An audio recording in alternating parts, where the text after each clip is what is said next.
What's up, everybody? I'm Dan Brisse, retired professional snowboarder, full-time real estate investor. Catch me this week on the Jesse T Show.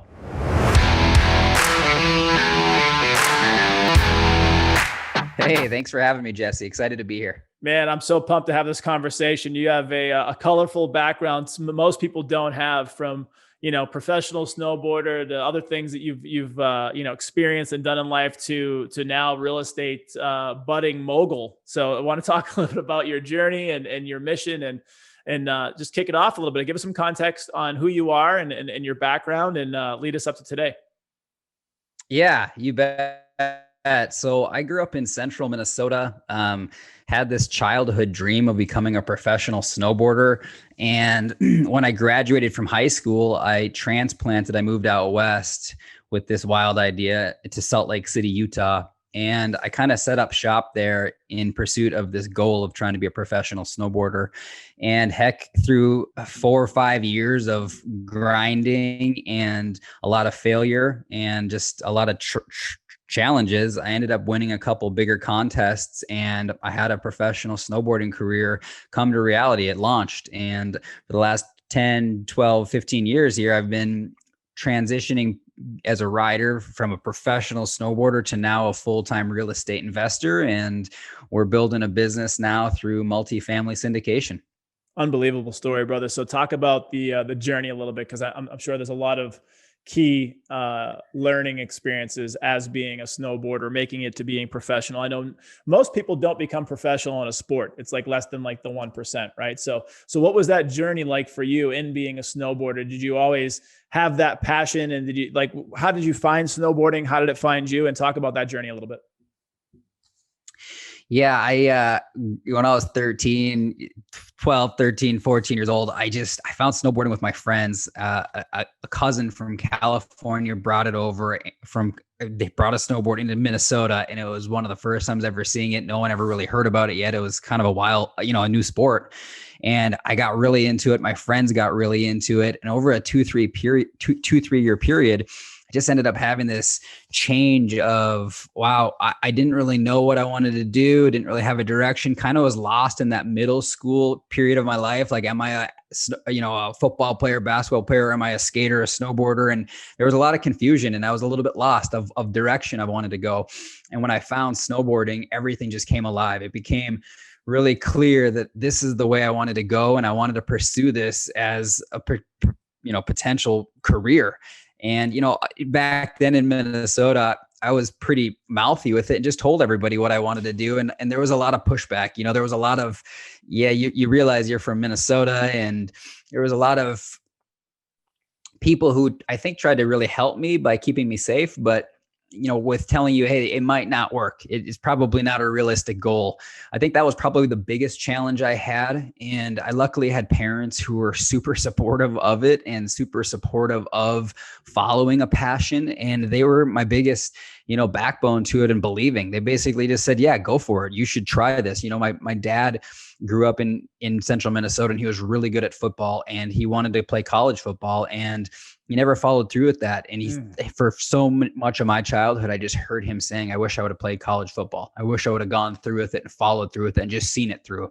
So there was no regret. And hearing that growing up my entire life, and my parents having that insight, I think they were more supportive of just saying, just don't regret it. Just go and take care of it. Whether you make it or don't make it, doesn't matter. Just see it through. And so when I had that behind me, and I had a really good group of friends that would love to snowboard, and we would just snowboard all the time because it was just so much fun. It slowly became this, holy cow, this could happen. Let's go for it. You're absolutely still in love with it. I could tell, like, your passion, your excitement, it bleeds through. So, there's a couple things there in regret, right? So there's something that I've thought about years ago, and not having, when you die, because you hear a lot of people that talk about at the end of their life what they regret. And I've heard this in so many places, in so many ways, that I've really tried to build my life and my business to not have any regrets. And I've done a really good job. There's one right now that I'm working on. But everything else has been amazing. And it's great to have parents, number one, that have this insight, because most parents don't operate that way. And it's great. It's really, truly special to have parents that say, chase your passion, chase your dream. And it was because of one of the regrets that your dad had. And so how has that, fueled you in the snowboarding arena? Did you go head first into just training and being prepared? And like, when did the first sponsorships come in? And talk about your track and trajectory in that career. Yeah, it actually started out really slow. It took a lot of time before I started to get any recognition. And it wasn't in the beginning anything about being a professional snowboarder. It was just what I love to do.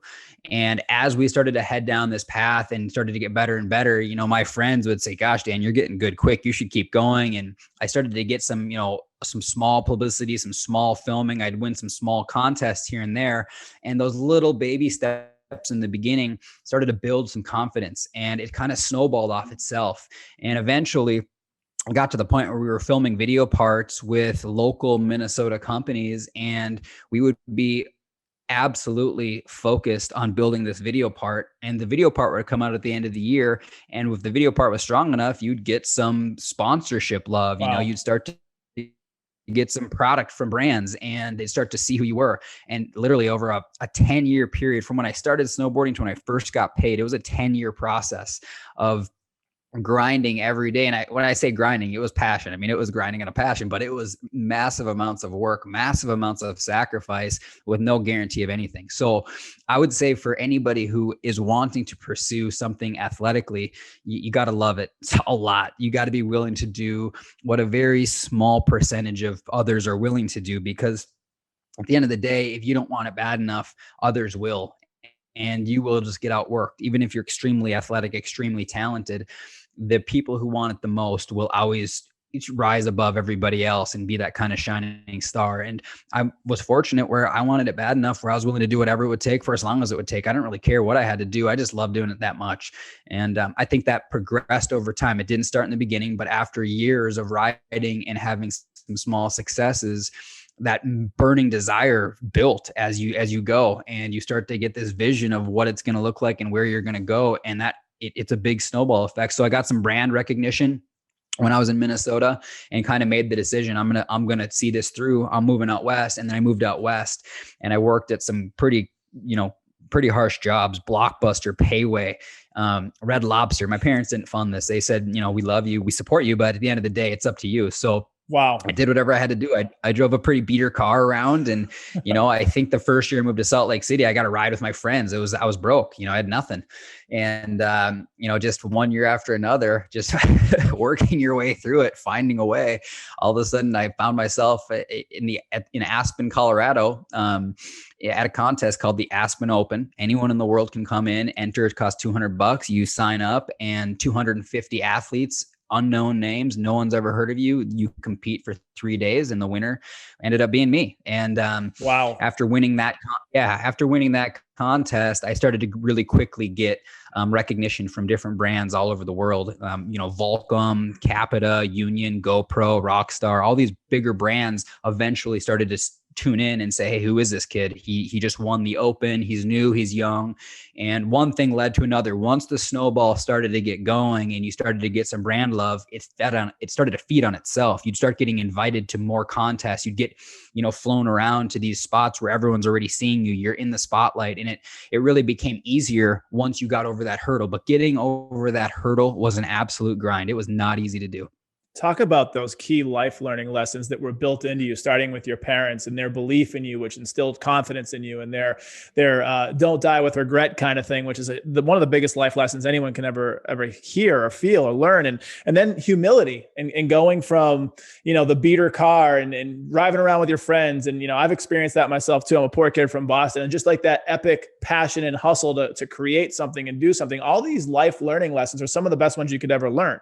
And also you're getting to do something that you love. And so it's really interesting that there's a story I want to share. There's a buddy that I had on my podcast not too long ago. His name is Candler Cook. And Candler Cook, if you remember the football movie Rudy, he's like the real life Rudy. And he ended up coming into an SEC Power 5 college football school at UGA, University of Georgia.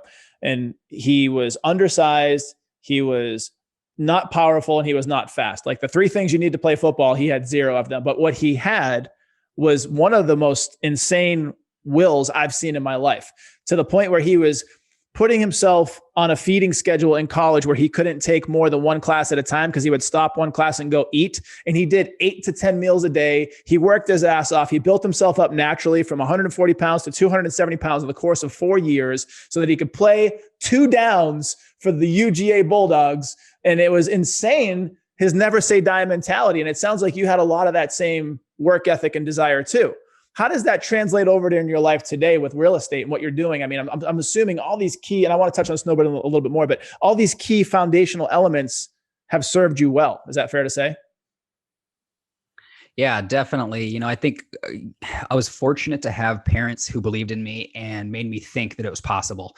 I think if you can get that piece in your mind, whether it's through friends, whether it's on your own, you have the ability to program your mind. Every parent is programming their child's mind, and it's such a powerful job. It's such a huge job. And now Yes, I've got 2 little boys, and I think about this more than anything probably on my mind on a day-to-day basis when it comes to parenting is, how am I programming his mind? What habits do I have that I want to pass on? What habits do I want to stop from passing on? And I think with my parents, they just helped me believe. They just made me think anything was possible. And I believed it. When they said it was possible, they said, go for it. I was like, I can do it. And I think that piece, that one belief will set you in motion. And then, I got to have a goal. The goal's got to be clear, and I think having a belief with a goal, and then if you can get your desire up, it's those few things. Belief starts it out, you get the goal in a direction, and then, you just go, you just keep going, and you can't quit. That's the other piece that I saw so many times through my career, is there would be other athletes or other riders that I was going up the ranks with, and then all of a sudden they would just lose hope. They'd quit. They get to a jump and they couldn't do the trick after being in the industry for 6 or 7 years, and then they would be gone. And I was like, you came so far. You had the potential for sure to make it. You were, as far as looking at just statistically, you were better than I was at that time, and you just left. And I think that happens so much in the world, whether it's with college, whether it's any goal, is you just have to be a little bit relentless. And I think one thing that really fueled my fire was after I heard enough people tell me that it wasn't possible, wasn't likely, it started to piss me off. It started to fuel me. And I think if you can find a way to take what others are saying, whether it's positive, they say, hey, you're doing awesome, you keep going. You say, great, I'm going to keep going. They say it's not going to work, it's unlikely. You say, yeah, right, I'll show you. That kind of attitude where it doesn't matter what anyone says, it matters how you perceive whatever is said. And if you can control that piece and you can get that right in your mind, you're dangerous. You're unstoppable. You're powerful. You're powerful. You have the ability to dictate the direction. You're the one dictating the way you're going. And that's power in my mind. Incredible, brother. Have you heard the name David Goggins? David Goggins. No, I haven't. David Goggins has this crazy life story. I'll spare you the details, but basically he went from like a nobody to being in 3 special forces communities, which has never been done before, from Navy SEALs to Army Ranger to Air Force TAC-P. He went on to become an ultra marathon runner, running 260 miles at a clip, from this guy that couldn't even hold a job before.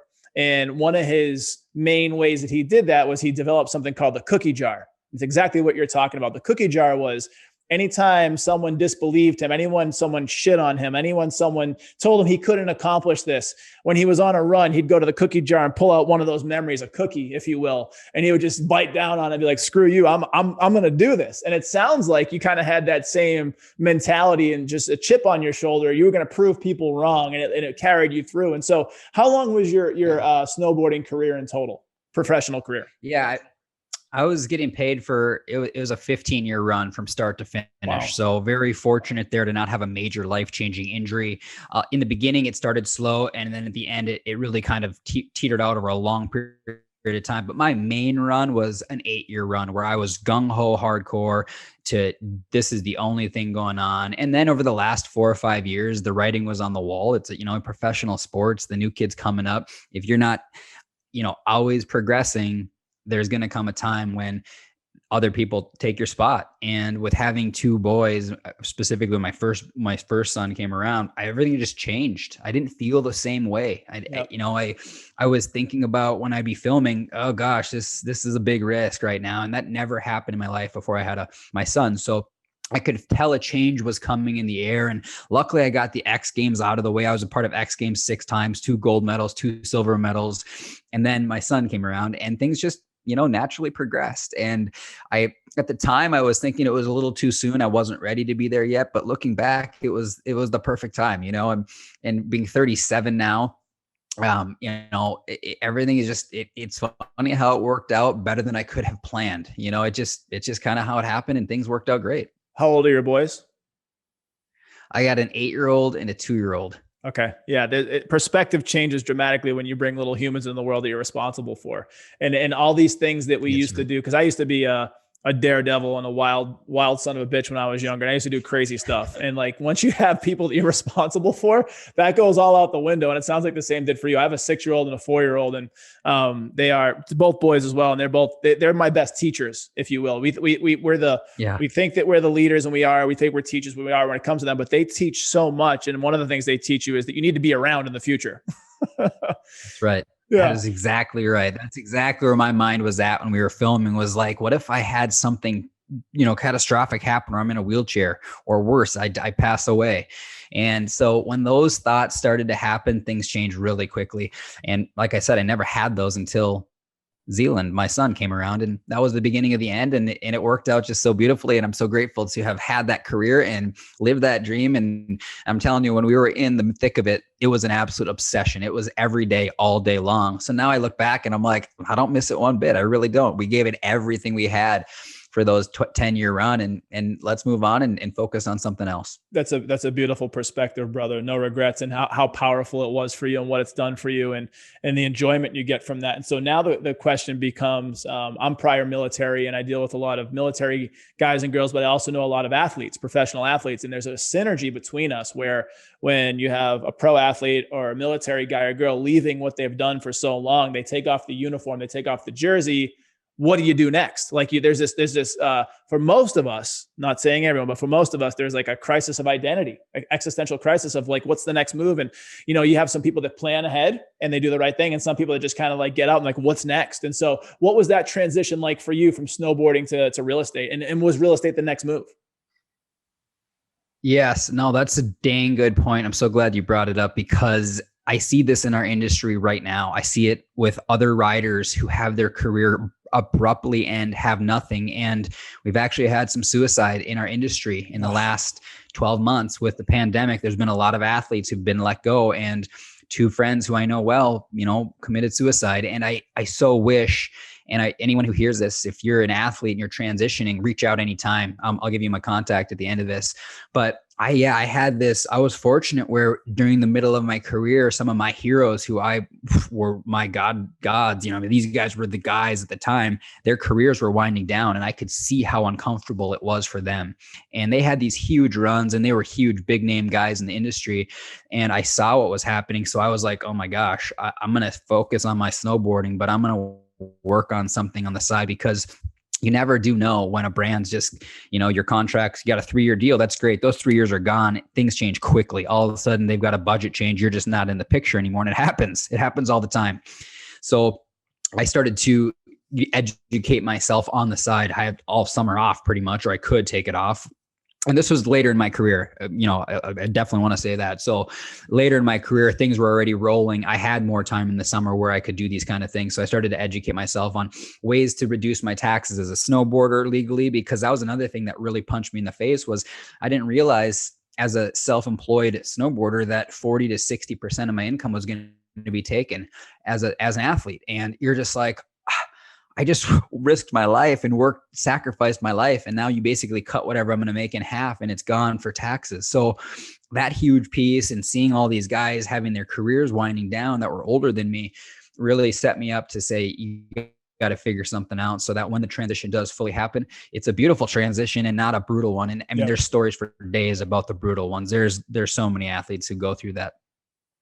It's incredible, man. And it's, you do have to prepare. And you see this a lot in sports and in the military where, people, if they don't plan ahead, they're kind of at a crossroads and they got to pivot quickly. And so you started feeling the effects of being an entrepreneur, and you've kind of been an entrepreneur in one way or another your whole life, because you were chasing your dream, you were passionate, you had goals, you were doing everything it took and then you became a full-blown entrepreneur when you started getting paid in sponsorships. And that's like kind of the litmus test of an entrepreneur is, can you create revenue for yourself and other people? And, I'm a financial planner, but I'm a fiduciary, which means basically I just don't screw over my clients, and I do holistic financial planning for them. And one of the biggest concerns, the two things are, how do I keep more of my money? How do I pay less in taxes legally? And a lot of times those come hand in hand. And I know that through what you do in your space, and I love real estate, by the way, I'll be the first person to tell you, because I can recommend it to clients and I can help people. And I love real estate myself, but real estate is a great way to build wealth, transfer wealth, and then also, you could pay less in taxes with different tax laws and tax codes and things like this. So was that what really got you into it? Was the ability to do something that seemed pretty fun and interesting, and the ability to grow wealth, to be able to protect against taxes? Was that the first move that you went into as real estate? And then what did that transition look like? Yes.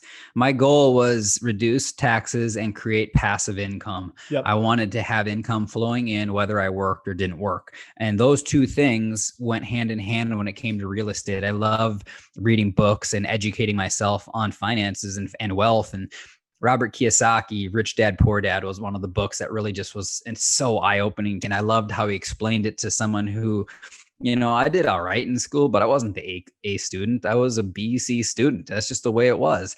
And I love how he was that guy. And he became as successful as he was through his thinking. And I immediately grasped onto the way he was describing his life and the way he grew up. And so I ended up, interviewing some of his team members. At the time, I was doing really well as a snowboarder. Things were going great. And I invested some of that cash into starting to build a team and getting educated. And I ended up buying some multifamily on the side after reading a ton of books and hiring a CPA I did a class with them as well. They're actually still on our team. They just do a fantastic job. The company is called Provision out of Arizona. And with working with them, we went through a wealth class, developed criteria, kept studying where I could and going to, weekend seminars here and there all over the country. And I started to buy some multifamily on my own. I bought a duplex, I bought a 9-plex, I bought a 24-unit deal. And I got to see what it's like to have passive income, really start to ramp up. And that feeling of the freedom of having cash coming in, whether I'm working or not working, was so foreign to me. I've never had it before in my life. I never even knew it existed until I started reading these books and studying it and really grasping that there's another way to make money other than just working to get paid. And then obviously, because of the real estate, you can do these things called cost segregation studies, which helps you show losses on paper and reduces your tax bill. So it was a slow looking back. I mean, it's been a 7.5, 8-year journey now to become where I am as a real estate investor. But in the beginning, it was a couple books, getting a team going and starting to dive in on some smaller assets. And then as we went, we started to progress, and now we're in a totally different phase. Learning and doing, and being humble to ask the questions and meet the people and fall on your face a little bit, network, learn, grow, and just repeat, rinse and repeat. And it's funny you bring up Arizona and Rich Dad Poor Dad. I was just in Scottsdale at a speakeasy with Steve Sims, who's an amazing human being. He brought together the most amazing collection of people. And one of the speakers was the co-author of Rich Dad, Poor Dad, Sharon Lechter. And she was really responsible for a lot of that business. And she's a CPA, and there's a lot of synergy in terms of, wealth creation and how to keep more of your money. And so what I found interesting in all that, outside of some of just those little synergies that were there, was that you went right into multifamily. It seems like a lot of people, when they buy homes, from what I've seen personally and through my business, a lot of times you might inherit a house. It's a single family. A lot of times you might buy into a second property that you think is going to generate cash flow and revenue. And then you find out it might give you $200 a month, but is it worth the headache? How did you just get right into the multi-unit scene? And then it sounds like you just exploded from the 2-unit, 9-unit, 24-unit to probably hundreds of units now. Like, how did that progression happen? And how did you know to go for multi-unit right off the bat?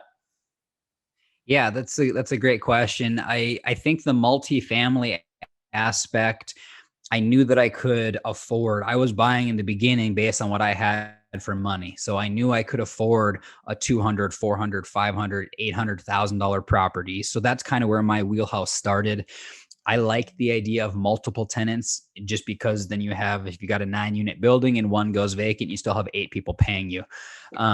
Now we're buying larger, 80, ideally 100 units plus, up to 400. We just bought a 408-unit deal. But, in the beginning, it's what I could buy. It's what I felt comfortable buying. I wouldn't do that anymore. I wouldn't buy like that anymore, knowing what I know now.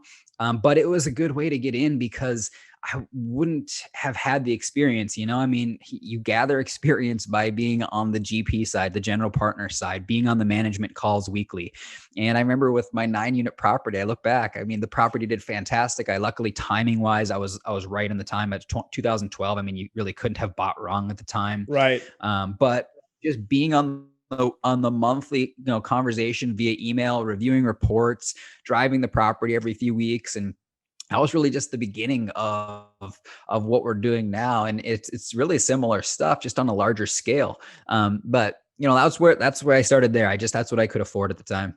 Now, for people from a practicality standpoint that want to actually get into an initial deal like you did, like the 2-unit, the 9-unit, when you got into the 9-unit, a few $100,000 unit, was it, put money down, take out a loan at the bank? Was it, you have other investors at that time? Was it just buy it outright? Like, what was the way that you actually got into that deal? Yep, my duplex was $25,000 down. I still remember it so well. $25,000 down, and I financed the rest with the bank. And I hired a management company, and that deal cash flowed unbelievably well. And it was not a trophy property. I'd be embarrassed to show it to you right now. I mean, it was a tougher property in Longview, Washington, tougher market, but it was so cheap. And because it was so cheap, and the demand was extremely strong in the market, rents were high, and the thing just cash flowed like clockwork for 2 years straight. And I pretty much doubled my money in a 2-year period by not doing anything.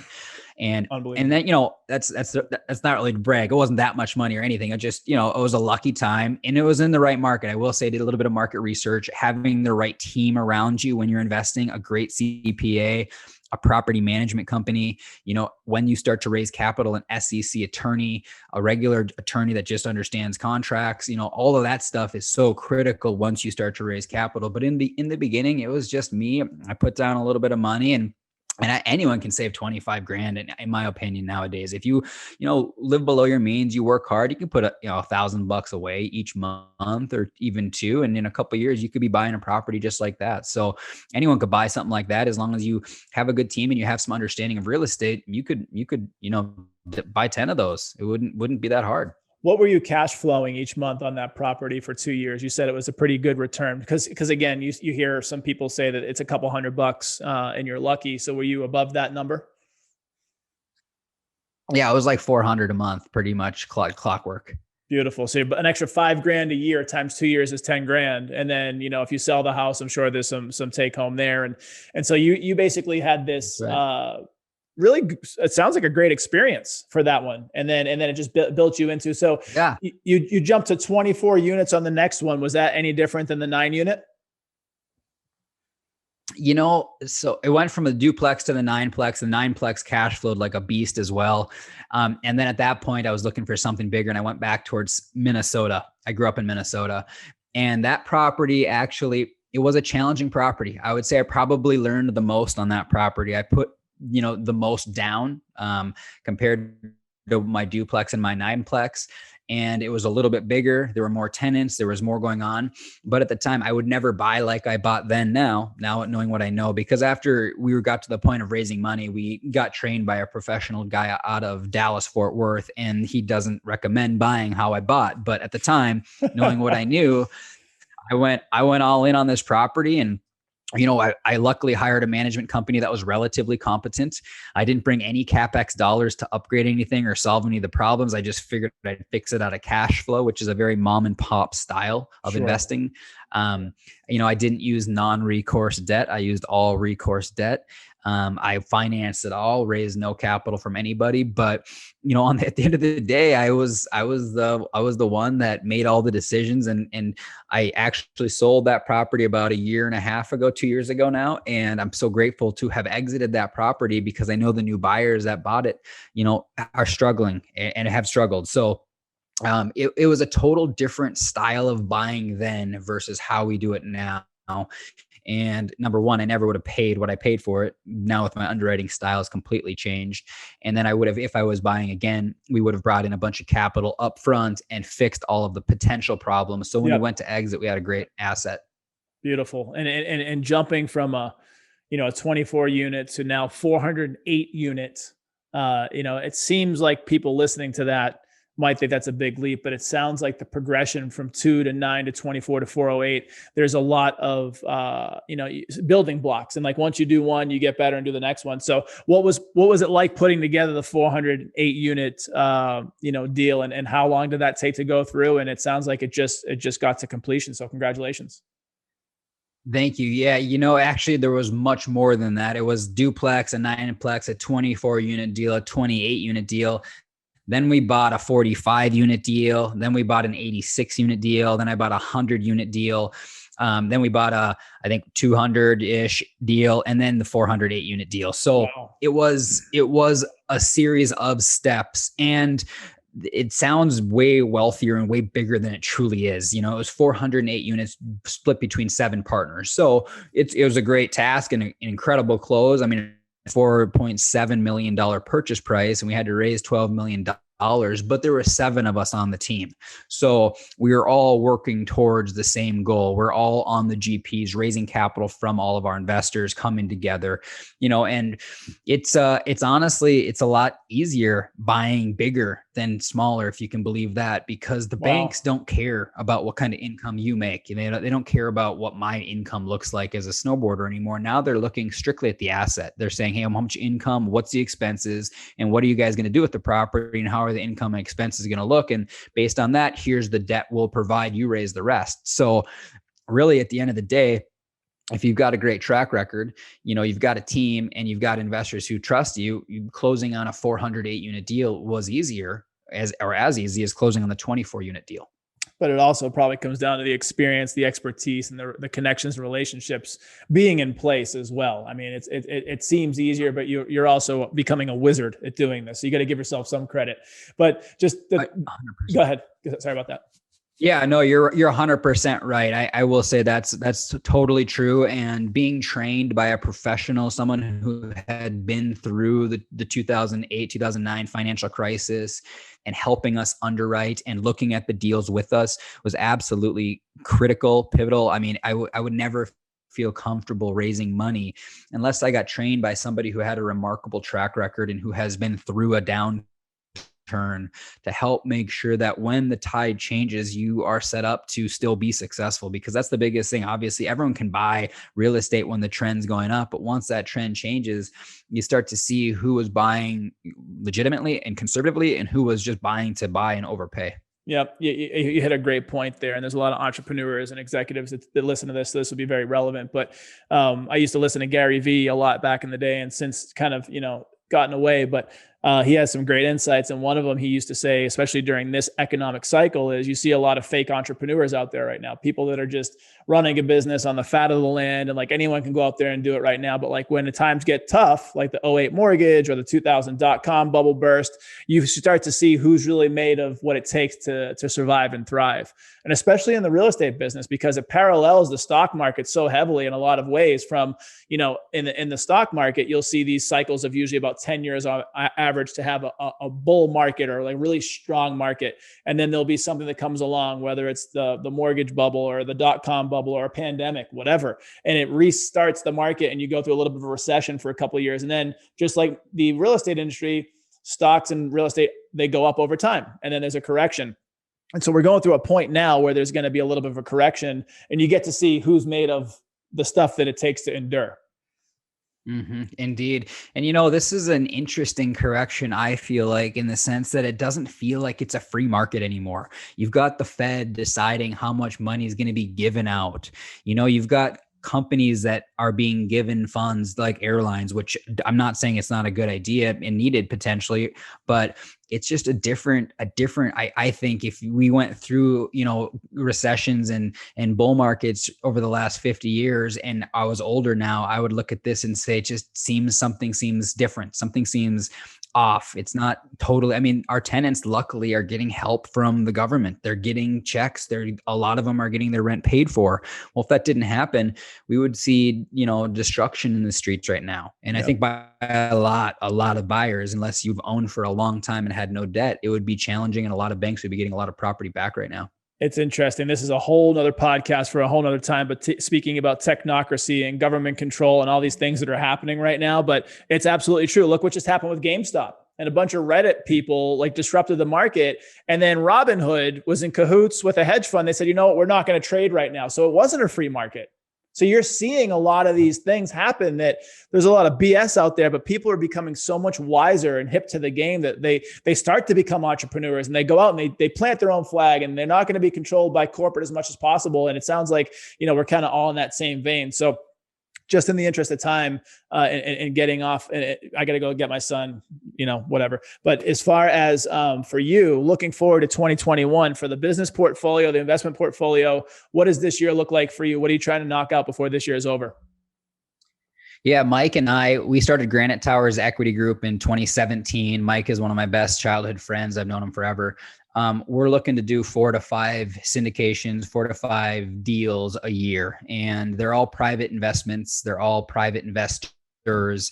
Basically, Mike and I build the team, analyze the market, analyze the deal, put the property under contract. And then once the property is under contract, we'll do complete due diligence, raise the money, get qualified for debt, and then we'll close and buy the property. And we all own the deal as investors. Our money is right alongside all the investors. So basically, we are looking for great opportunities to help build our wealth, our investors' wealth, and add value to our tenants through a value add strategy that we're trained in doing weekly, monthly, yearly.